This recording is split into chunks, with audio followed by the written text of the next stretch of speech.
Salam sejahtera.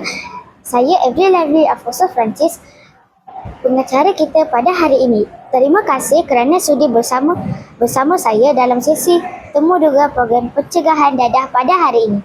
Saya akan mengemukakan beberapa soalan berkaitan kesedaran dan pengetahuan tentang bahaya dadah. Boleh perkenalkan nama dan kelas anda? Nama saya Muhammad Nazir bin Nazri dari kelas 6 Lili. Adakah anda pernah mengikuti program berkaitan pencegahan dadah sebelum ini? Ya, saya pernah. Pada pendapat anda, apakah yang dimaksudkan dengan dadah?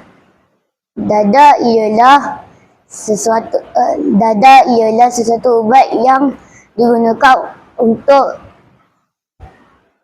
jangkitan yang kita ada, tetapi dadah perlu digunakan dengan cara yang betul. Apakah kesan penyalahguna dadah terhadap diri seseorang? Apabila kita salah menggunakan dadah, kita boleh terasa pening, muntah, loyo dan sebagainya. Siapakah yang boleh terjejas akibat penyalahguna dadah?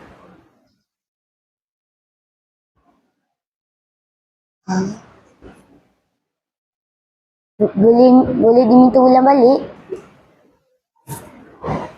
Siapakah yang boleh terjejas akibat penyalahguna dadah? Orang yang menggunakan dadah dengan cara yang salah. Mengapakah murid sekolah perlu menjauhi dadah? Kerana apabila murid menggunakan dadah secara salah, mereka boleh menjejaskan organ mereka. Apakah langkah yang boleh dilakukan untuk mengelakkan diri daripada terjebak dengan dadah? Tidak mencuba barang-barang yang tidak diketahui dan tidak mengambil barang yang diberi oleh orang lain. Siapakah individu yang boleh membantu jika seseorang menghadapi masalah berkaitan dadah? Ibu bapa, guru-guru, rakan-rakan dan sebagainya. Pada pendapat anda, adakah program seperti ini memberi manfaat kepada murid? Ya, kerana murid-murid boleh membezakan antara dadah ataupun bahan-bahan yang lain. Terima kasih atas kerjasama dan jawapan yang diberikan. Kita bersama lagi dengan salah seorang murid SKK. Boleh perkenalkan nama dan kelas anda? Nama saya Naura Insyira binti Muhammad Syukri dari kelas 4OK. Adakah anda pernah mengikuti program berkaitan pencegahan dadah sebelum ini? Ya, pernah. Pada pendapat anda, apakah yang dimaksudkan dengan dadah? Dadah ialah terlarang dan berbahaya. Siapakah yang boleh terjejas akibat penyalahguna dadah? Orang yang pernah dipengaruhi. Apakah kesan penyalahguna dadah terhadap diri seseorang? Seseorang tidak akan waras.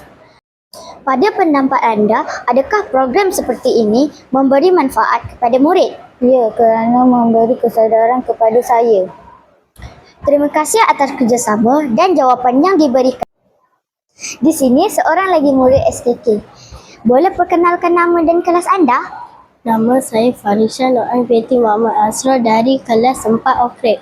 Adakah anda pernah mengikuti program berkaitan pencegahan dadah sebelum ini? Ya, pernah.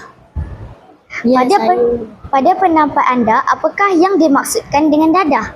Dadah ialah benda terlarang dan bahaya. Siapakah yang boleh terjejas akibat penyalahguna dadah? Murid-murid yang mudah diajak.